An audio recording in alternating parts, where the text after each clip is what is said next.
വിവാഹ നിശ്ചയം നടക്കാനിരിക്കെ 24 വയസ്സുള്ള യുവതിയെ ബുധനാഴ്ച രാവിലെ മരിച്ച നിലയിൽ കണ്ടെത്തിയതായി പോലീസ്. ഒരു റോഡ് അപകടത്തിൽ അവർ മരിച്ചതായി കുടുംബം കരുതുകയായിരുന്നു. പോലീസ് അന്വേഷണത്തിൽ അത് കൊലപാതകമാണെന്നും കാമുകനാണ് കുറ്റവാളിയെന്നും കണ്ടെത്തി. വിവാഹ നിശ്ചയത്തിന് ഒരുങ്ങിയ കാമുകിയെ യുവാവ് തലക്കടിച്ച് കൊലപ്പെടുത്തുകയായിരുന്നു. ചെന്നൈ കൊളത്തൂരിൽ വിഘ്നേശ്വരിയാണ് കൊലപ്പെട്ടത്. സംഭവത്തിൽ പുതുക്കോടിയിലെ ദീപനെ പോലീസ് അറസ്റ്റ് ചെയ്തു.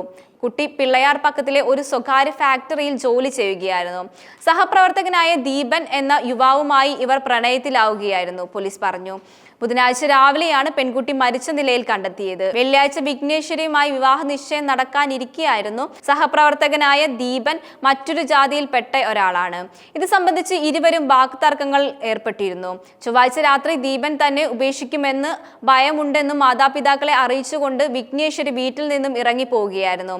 ബുധനാഴ്ച പുലർച്ചെ കൊളത്തൂർ ശ്മശാനത്തിന് സമീപം വിഘ്നേശ്വരിയുടെ സ്കൂട്ടർ കണ്ടെത്തി. ഒരു വൈദ്യുത തൂണിൽ ഇടിച്ച് നിലയിലായിരുന്നു വണ്ടി.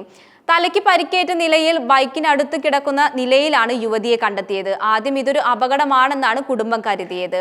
എന്നിരുന്നാലും അജ്ഞാത സന്ദേശം ലഭിച്ചതിനെ തുടർന്ന് ശ്രീപെരുമ്പാവൂർ പോലീസ് സ്ഥലത്തെത്തി മൃതദേഹം പോസ്റ്റ്മോർട്ടത്തിനായി അയച്ചിട്ടുണ്ട്. സംശയത്തെ തുടർന്ന് പോലീസ് ദീപയെ ചോദ്യം ചെയ്തു.